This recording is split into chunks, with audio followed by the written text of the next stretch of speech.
All right, let's look at what Jesus meant by today when he said to the thief on the cross next to him, "Today you will be with me in paradise." If you've been following along, I've been saying that to interpret this story well, we need to be able to make sense of three key pieces of the puzzle: paradise, today, and kingdom. The interpretation that I think makes the most sense, all things considered, is the one I presented in the last video, that Jesus was saying to the thief that he would be with him in paradise, the garden city of the New Jerusalem in the age to come.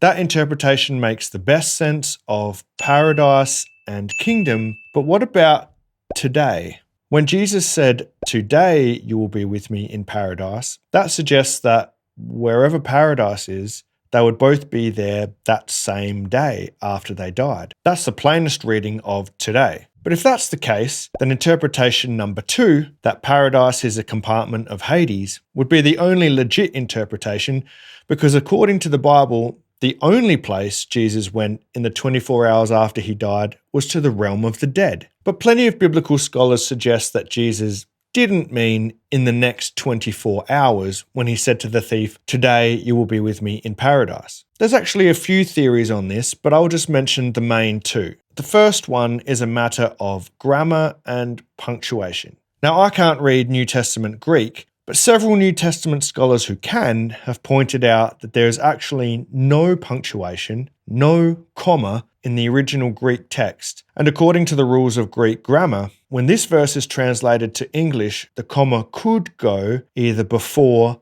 or after the word today in Jesus' statement. So it could read either, "I tell you the truth, today you will be with me in paradise," as most English translations have it, or it could read, "I tell you the truth today, you will be with me in paradise."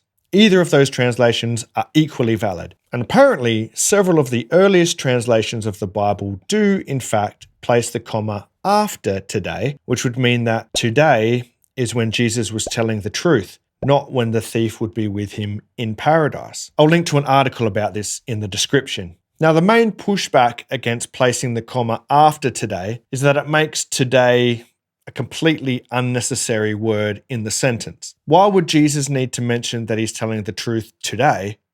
Surely that's obvious, but we have a very similar phrase in modern English. I'm telling you right now. I can tell you right now. I'll tell you this right now. I'll tell you this right now. I'm going to tell you right now. I'm telling you right now. I'm telling you right now, Elaine. Tell you right now. I'm telling you right now. I'm telling you right now. I'll tell you right now. Yeah, you don't have to tell me that you'll tell me right now. I know that it's right now while you're telling me. Yeah, it's called a figure of speech. "I'll tell you right now" is a figure of speech we use to give emphasis to what we're saying. It means pay attention. I'm really serious about what I'm saying right now. Jesus saying, "I tell you the truth today," is a similar figure of speech. He's giving emphasis to what he's saying. "I tell you the truth today.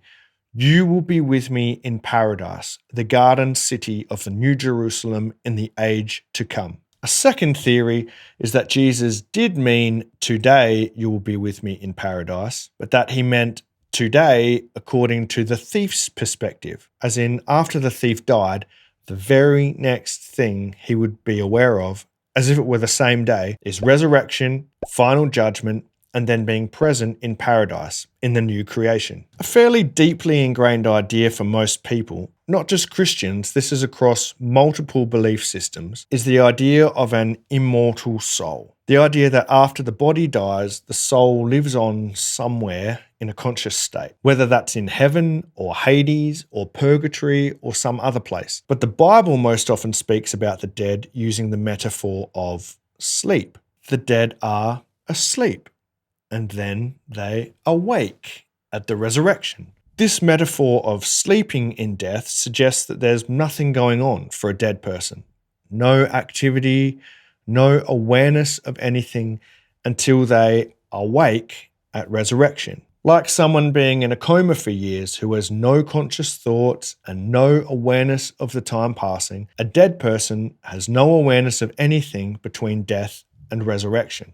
So for the thief on the cross, from his perspective, there would be no concept of time passing while he was dead. He would die or fall asleep, and then the very next thing he would experience would be waking up in resurrection. And so for him, it would seem like today that he both dies and then finds himself in paradise. There are other theories as well, but these are the main two.